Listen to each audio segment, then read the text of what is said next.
When September came, the meals changed. Lighter things gave way to heavier ones, and everyone felt it. You didn't need a calendar. You didn't need anyone to tell you. You felt it in the weight of the morning air.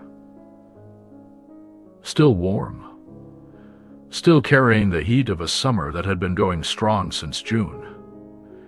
But with something new underneath it now.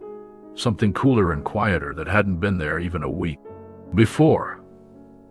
Mid-road. B. Pound town. You felt it in the way the light moved through the kitchen window. A little lower and more golden than it had been in July, as if it were trying to linger. You felt it in the way your mother stood at the screen door in the evening, looking out at the yard and the garden in the long shadows. The old elm was throwing across the back lawn, and you could tell from the stillness in her that she was feeling it too, even if neither of you would say anything about it. Because what was there to say? You both knew. The air knew. The garden knew. And the table knew it before anyone said a word. Summer was ending, and the question was not whether you felt it, but whether you were paying enough attention to feel it completely, to taste the last good things the way they deserved to be tasted, before the heavier weather came, and the kitchen changed, and the kitchen changed. The whole long rhythm of the family's eating shifted into something more interior and more autumnal. Do you remember those evenings? The way the late August light looked at dinner time. Not the hard, white noon light of July, but something softer and more amber, slanting in from the west and making everything it touched look warmer and more beautiful than it quite was. The red of a ripe tomato on the counter catching it, and seeming to glow from inside. The pale yellow silk on an ear of corn. The glass of iced tea your father had brought to the table, throwing a small rainbow on the tablecloth. That late August light was one of summer's most beautiful and most melancholy gifts, the season at its most gorgeous and its most fragile.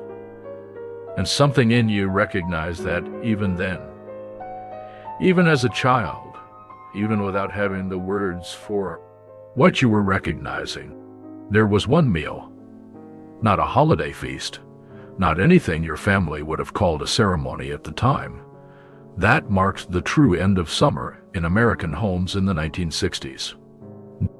Not Labor Day exactly, though Labor Day was part of it. Something quieter than that. Something more intimate and less announced. A dinner at the kitchen table in the last week of August, with the screen door standing open and the sounds of the neighborhood drifting in on the warm evening air, and the food on the table speaking in the clearest possible language about where the season stood and what it still had to give, and how soon that giving would be over. That meal was different from all the other summer dinners, even if you ate it the way you always ate, with the radio playing somewhere in the background and the conversation moving between the easy, ordinary subjects of any weeknight. It was different because everyone gathered there without speaking, without planning it, understood that this was a kind of farewell to the summer's food, to the summer's ease, to the particular version of the family that gathered in that particular light before September came and changed everything slightly, the way September always did.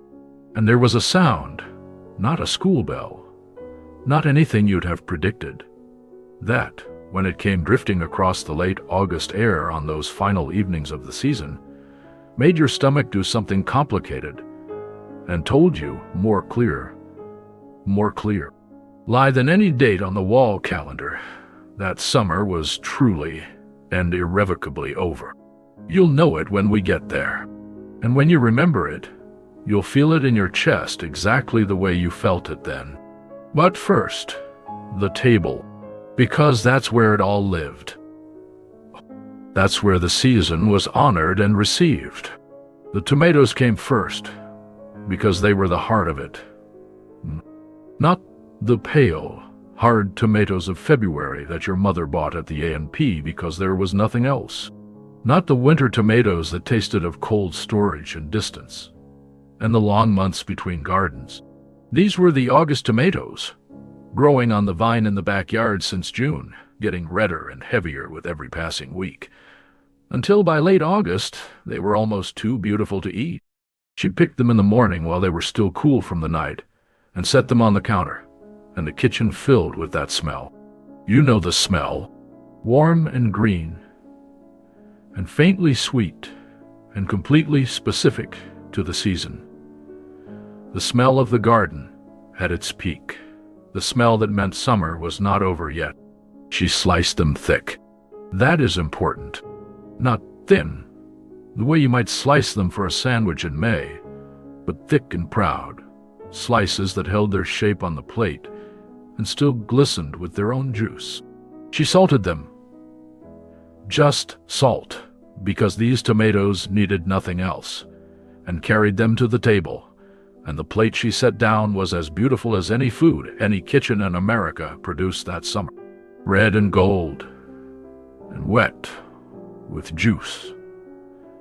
The salt making the colors shine, and the smell rising from the plate was the smell of everything the season meant, condensed into something you could hold on a fork and put in your mouth. You probably remember exactly what that last garden tomato tasted like. The way it gave under the pressure of your fork, the burst of juice that was both sweet and sharp. The flesh warm all the way through, because an August tomato grown in a backyard garden is warm like that. Warm the way something is warm. Way warm. And the sun has been part of making it, and the salt making the sweetness sharper, and the flavor more completely tomato than anything you would ever get from a can or a grocery store in any month that was not August. You ate one slice and reached for another without deciding to, because the flavor demanded it, because your mouth knew something your mind was only beginning to catch up to. These were the last. In a few weeks, the vines would be bare. The long winter of tasteless tomatoes would begin.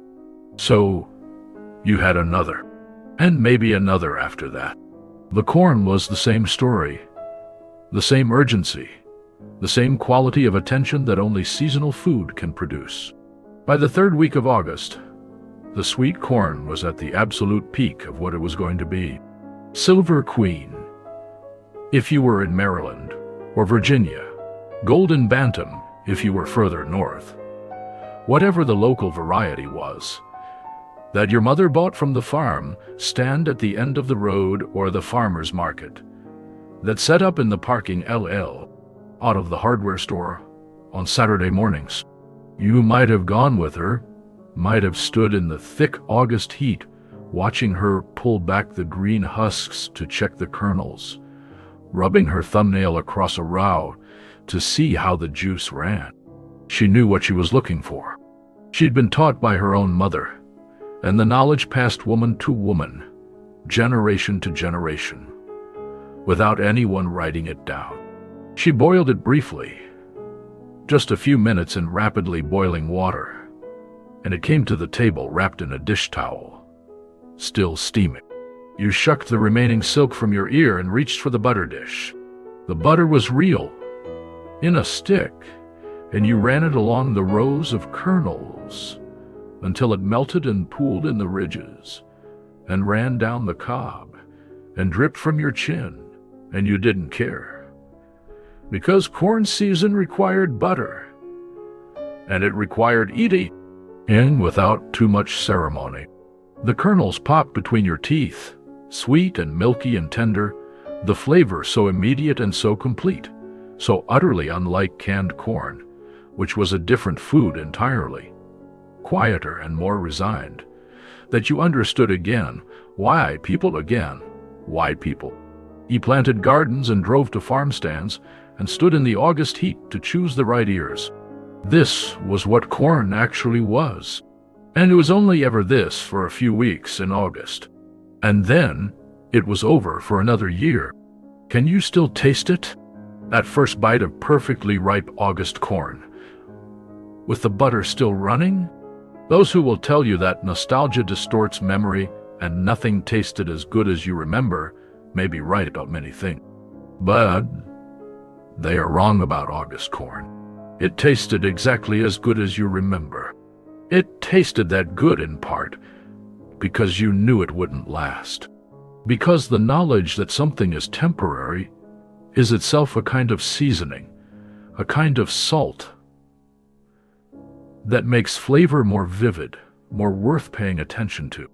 And on those last evenings of August, with summer almost over and September waiting just past the weekend, everything tasted a little more like itself, a little more final, a little more precious. Somewhere in the neighborhood, a screen door slammed. A child called out something you couldn't quite hear. Another answered from further away. And beneath all of it, filling all the spaces between the human sounds, the cicadas.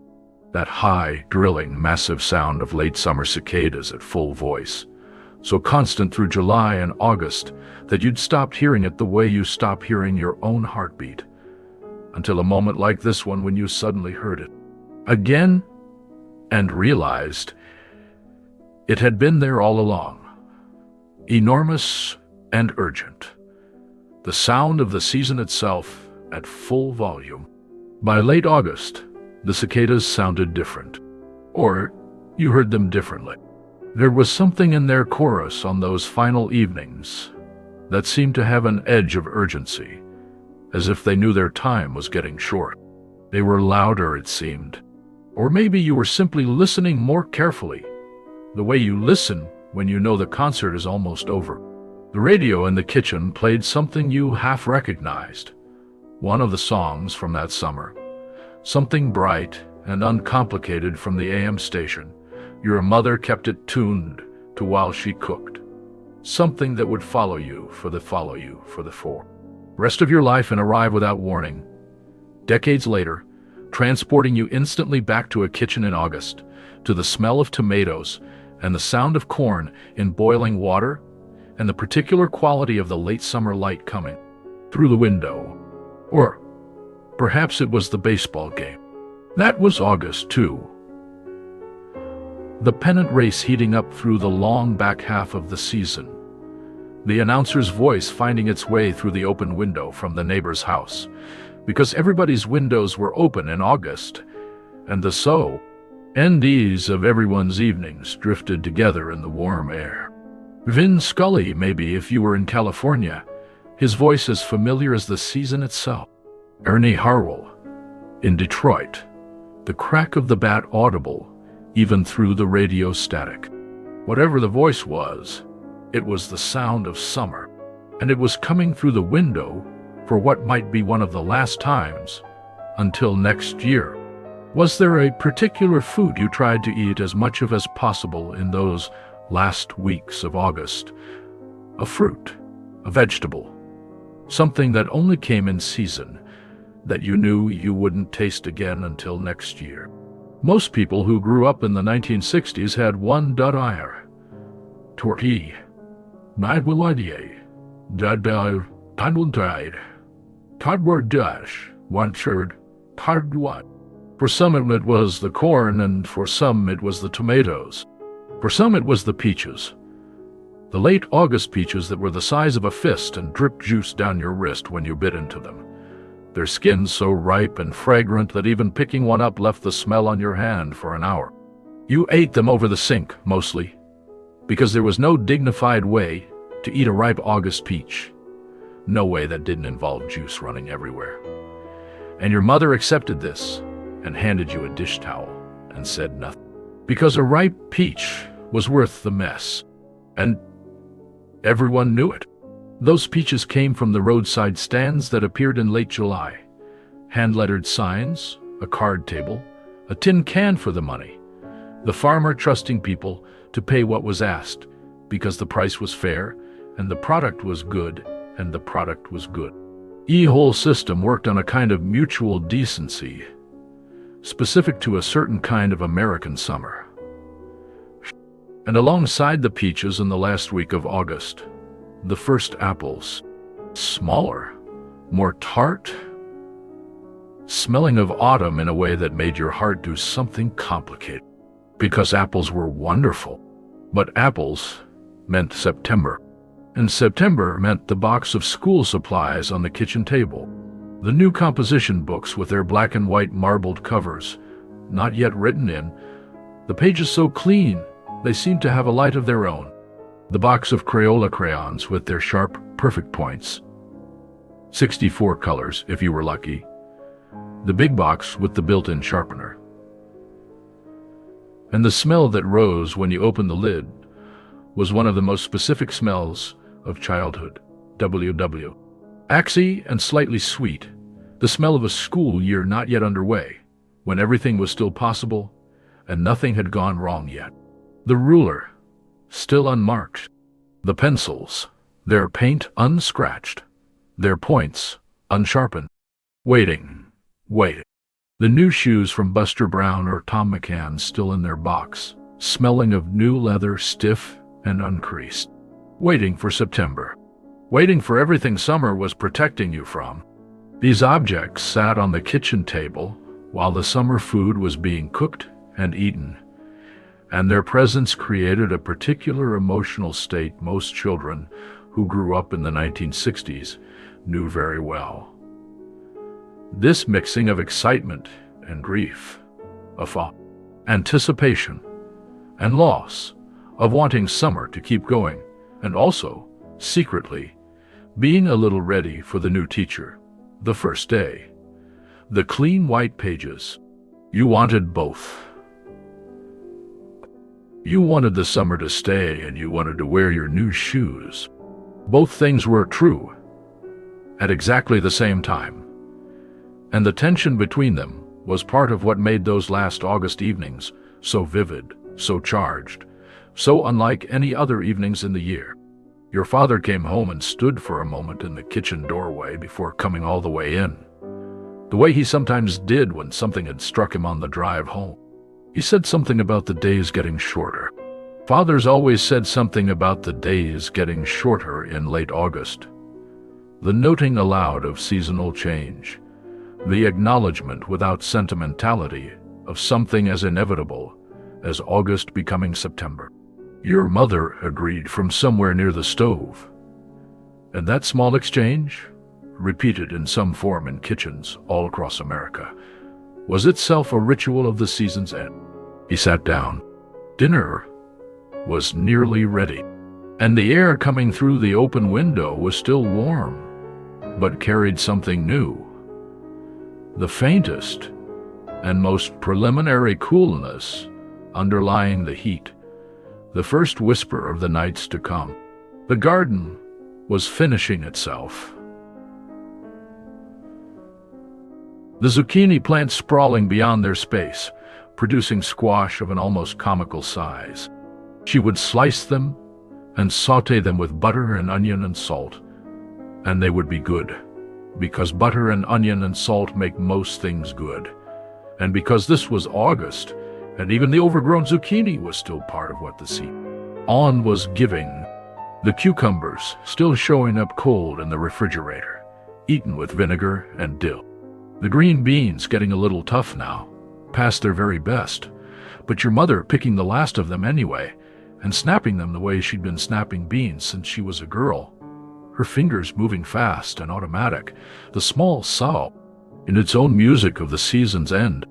The watermelon sat on the counter like a promise.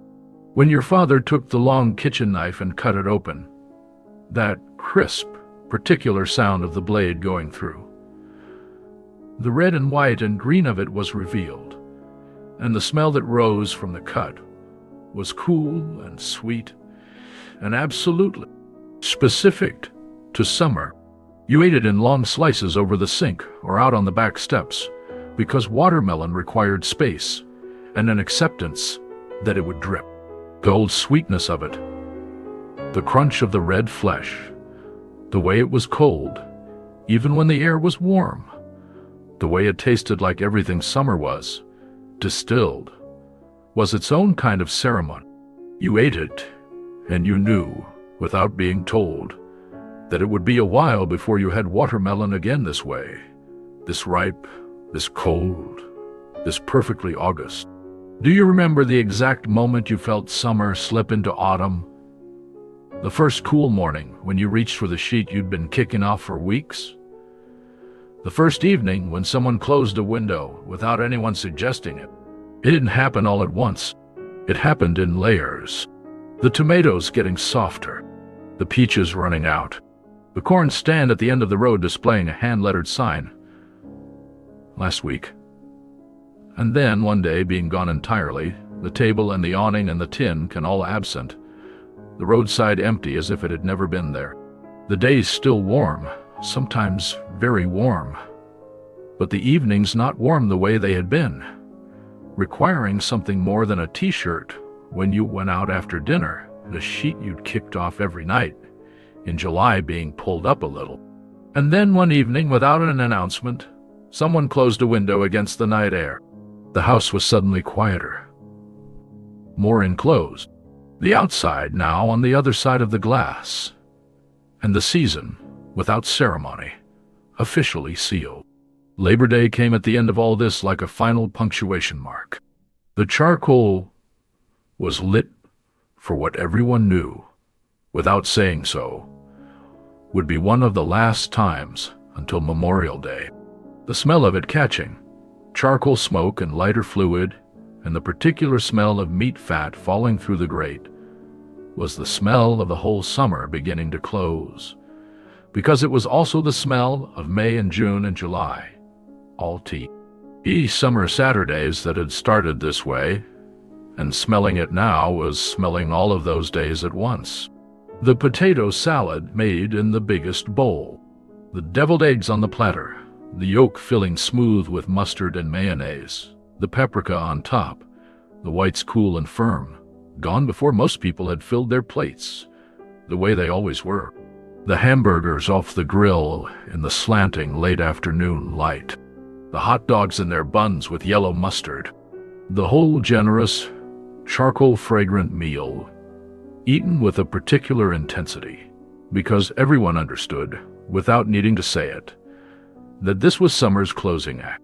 There was a moment, somewhere in the middle of that Labor Day afternoon, when you looked around at the people gathered in the yard, your parents, the neighbors, the cousins, the neighborhood children moving through the yard with the freedom of kids who haven't yet learned self-consciousness, and felt the specific ache of an ending.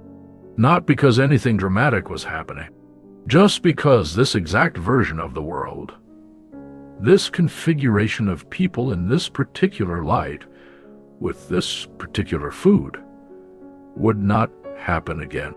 Not like this. Someone might move before next summer. Someone might change in ways that would make this exact gathering impossible to reconstruct. This was the last time this version of everything would be assembled in the same place at the same time. And something in you knew it, even at 10 or 12 years old, even without the vocabulary for what you were knowing. The marching band. That's the sound we mentioned near the beginning. The one that, when you heard it drifting across the August air on those final evenings, made your stomach drop in a way no school bell ever quite managed. It came from the direction of the high school football field, where the band was practicing for the fall season. The drum line first, that's what carried farthest. The bass drums with their deep, rhythmic thumping, traveling over rooftops, and through yards, and across the warm neighborhood air. Boom, boom, boom, boom. And then, if the wind was right, the brass joining in. The full sound of a marching band in practice. Imperfect and earnest and completely, unmistakably, the sound of fall beginning. The sound of school beginning. The sound of summer's end announced in the language of drums carrying over darkening rooftops. Every child in America who grew up near a high school in those years knew what that sound meant. You heard it while you were still playing outside in the long August evening, still barefoot on the warm sidewalk, still squeezing the last light from the day. And the drums found you, and you stopped and listened and felt it. That complicated Ed flutter in the stomach, not quite dread and not quite excitement, something that held both and was accompanied by a grief that was also, somewhere, a readiness. The new teacher, the friend you hadn't seen since June, the clean white pages of the composition book waiting on the kitchen table. You weren't ready. And you were, somewhere, a little ready. Both things were true. You tried to stay outside a little longer. Just one more minute. Well, just to the end of the block. Just until the streetlights came on, the way they had been coming on all summer as the signal that the day was over and it was time to go in. You pushed against that signal the way children push against the edges of everything they're given. And now that the summer evenings were numbered, you pushed a little harder. Bare feet on the warm sidewalk, the streetlight clicking on at the corner. Your name called through the screen door. Not impatiently, just called the way mothers called children in from summer evenings, with the full knowledge that the calling and the eventual coming was the rhythm of the season itself, necessary. Why, and almost over. But you went in. You always went in. The screen door side closed behind you, and the kitchen was warm and smelled of what she'd made. And your hands were washed at the sink, and you sat down at the table, and it was dinner again. One of the last summer dinners. One more evening at the table with the window still open, and the sounds of late August still coming in, and the food still the food of the season. Still the best that August could give. What? Your mother was standing at the sink, and before she turned to bring the last dish to the table, she stood for a moment looking out the window at the garden and the fading light. She could see which tomatoes were ripe today, and which ones needed one more day, and she was calculating, the way she calculated every year at this time, how many more good tomatoes there were. A week, maybe. A little more if the weather held. She would pick the ripe ones tomorrow morning, and she would set the green ones on the kitchen windowsill, hoping the warmth of the kitchen would bring them along slowly. Sometimes it worked. Sometimes it didn't. But she set them there every year, because the gesture was its own kind of hope, a small private refusal to let the season end without one last effort on its behalf. She had been thinking quietly about the meals that were coming, the pot roasts, the meatloaf, the chicken that would go in the oven on Sunday afternoon, and fill the house with a smell that was completely different from the smells of summer. Heavier, more serious, more enclosed. The smell of cooking that happened inside a closed house, say with the windows shut. She didn't mind those meals. She was a good cook in all seasons, but she was standing at the window in August looking at the garden, and she was not ready to think about pot roast yet. She was still in summer. It still had a few days. She intended to use them. Then she turned and brought the food to the table. And dinner began the way it always did. The ordinary miracle of the family gathered, and the food ready, and the evening opening itself up around the table. That last dinner of summer was rarely anything unusual. That's the important thing. It wasn't marked or celebrated or called anything at all. It was dinner. The dinner your family ate because it was evening, and you were hungry, and this was what she had made from what the garden and the farm stand had offered. But it was dinner with the best of what the season had given. The tomatoes, the corn, the cucumbers, the peaches in a bowl for dessert, the watermelon waiting on the counter, assembled for the last time or one of the last times, and the effie. Wood on the table spoke its quiet language about what was being honored and what was almost over. Your father said the corn was good this year. Your mother said the tomatoes had done well. And these were not significant observations. They were the small, careful notations of people living in close relationship with the seasons, who noticed when something was particularly good and marked it the only way that felt appropriate, by saying so plainly at the table to the people who were eating the same thing and could confirm it. Those small comments were a kind of prayer, a kind of gratitude that didn't announce itself as such, but was gratitude nonetheless, deep and specific and rooted in the actual flavors of the actual food on the actual plate, on this actual August evening, with these actual people gathered around it. The children ate and thought their own thoughts about school, some of them, with that mixture of nervousness and anticipation specific to the end of summer, about the summer that was ending, about nothing much in particular, the way child, Ren think at dinner, half somewhere else, half present. One of them might have been eating a little more corn than usual, methodically working through a second cob, not out of extraordinary hunger, but out of some instinct. Even children have this instinct, to store up the good things before the good thing are gone, to eat the season while it was still there to be eaten. What was the food you most hated to say goodbye to at the end of summer? The one you knew you wouldn't taste again, the real version of it, until next year? Not the canned version, not the out-of-season grocery store approximation that your mother might buy in February, out of necessity. The real thing. The August thing. The thing that only existed in this form for a few weeks each year, during the particular abundance of late summer, and that tasted like itself, and only like itself in any month other than this one. For most people, the answer comes quickly, and for most people, it comes with a feeling attached.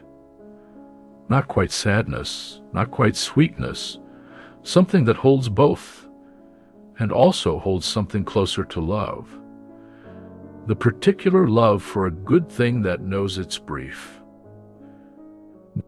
The summer of 1966 was not extraordinary in the way that some years are extraordinary. It was a year of many things in the larger world. The country was moving through something large and difficult that it hadn't yet finished naming. But in the kitchens and backyards and dining rooms of American families, it was what every summer of that decade was. Long and hot and slow, in the best possible way, full of the particular pleasures of a life lived partly outdoors and in CLLO's contact with the seasons. A life in which the food on the table changed with the month, and the month changed with the garden.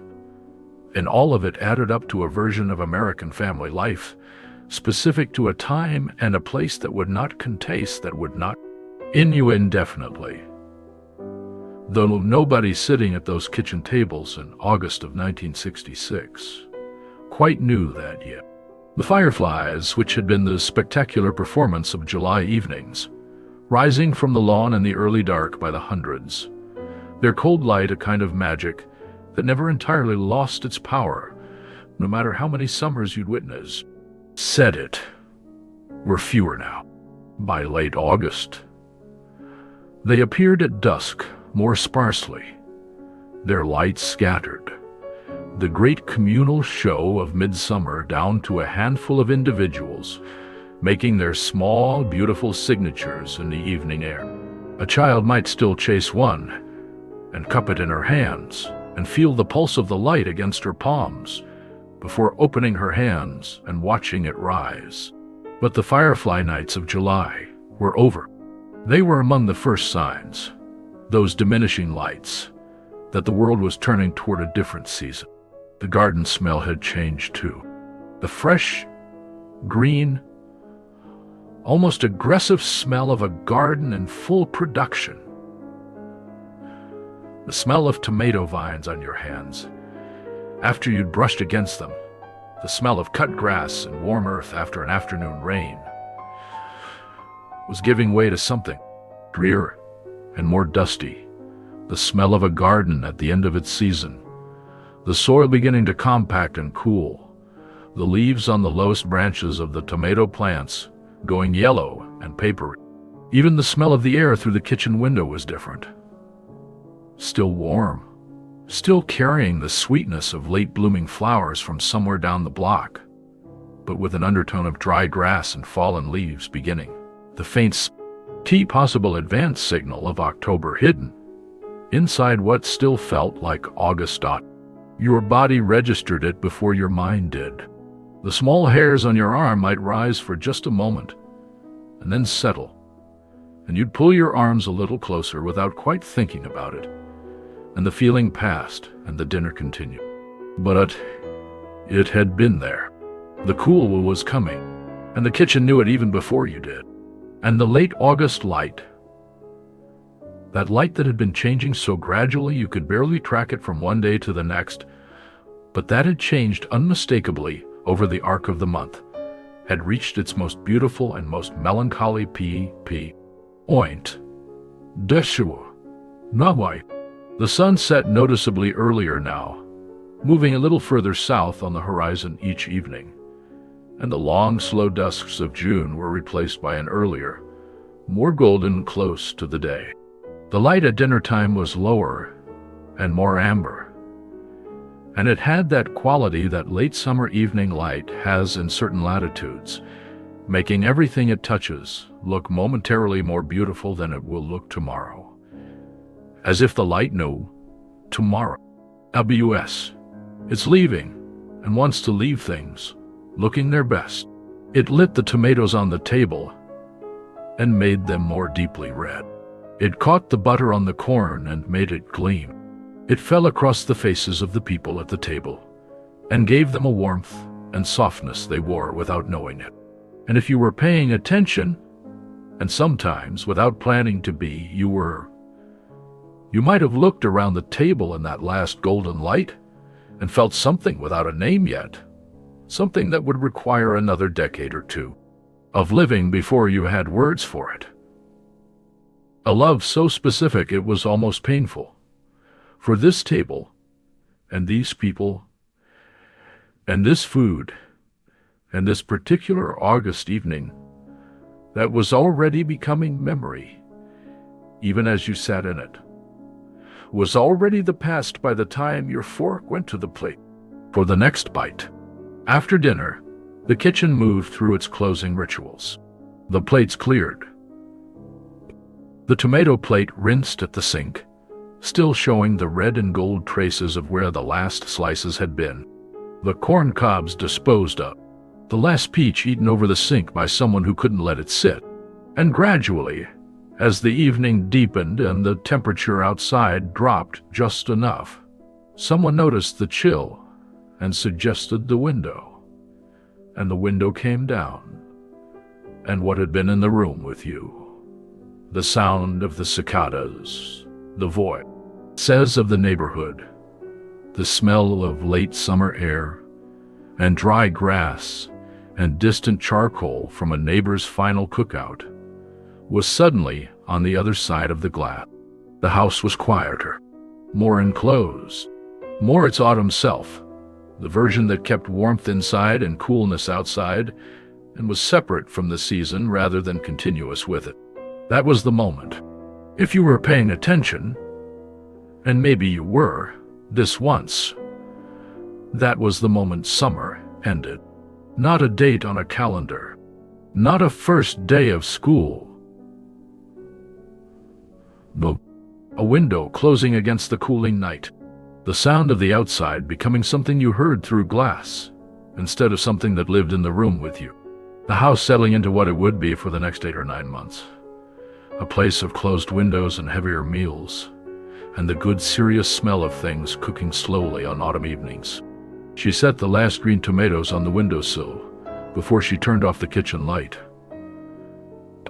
4 or 5 of them, still hard and green, the kitchen warmth her last offer to them. She had done this every August for as long as she had had a garden. She would do it again next year. Sometimes the tomatoes ripened, slowly, in the window, tasting more of patience than of August, more of the end than of the height, but still worth slicing and salting, still worth eating. Still the season's last word. And then they would be gone, and the windowsill would be empty, and the garden would be bare, and it would be autumn in every sense. When did we stop noticing the last dinner of summer? And do you miss that feeling of a season ending, marked by a single meal at family table? There came a time for most of us when the seasons stopped announcing themselves so clearly in the food we ate. When supermarkets offered the same tomatoes in February as in August, and they tasted the same. Which is to say, they tasted of almost nothing particular. Of distance and cold storage, and a world that had decided availability was worth the sacrifice of season. When the meals stopped changing with the time of year, the way they had when our mothers were cooking from what the garden and the farm stand offered. When summer ended not with a dinner of the last best things, but simply with a page of the calendar turned, unmarked, uncelebrated, just another Monday, becoming September, without a single garden tomato or ear of August corn to tell you what had just passed. Something is lost when that happens. Something real and irreplaceable. The experience of a flavor being at its absolute peak, not just good, not just available, but perfect. The way a garden tomato in late August is perfect, and then being over. Gone until next year. The waiting for it being itself a pleasure. The way longing for something beautiful is part of what makes it beautiful when it finally arrives. We lose the story the food tells about where in the year we are. We lose the ceremony of the last meal of the season, eaten with full awareness that it is the last. We lose the table that knew, before anyone said anything, what time it was. But the memory is intact. The memory doesn't need a working garden or a functioning farm stand or a kitchen that still changes with the seasons. The memory has all of it, complete and preserved, and alive in the particular way that memories of sensory experience are alive, not as information, as experience, available to be re-inhabited, available to be tasted and heard and felt again in the exact register in which they were first received.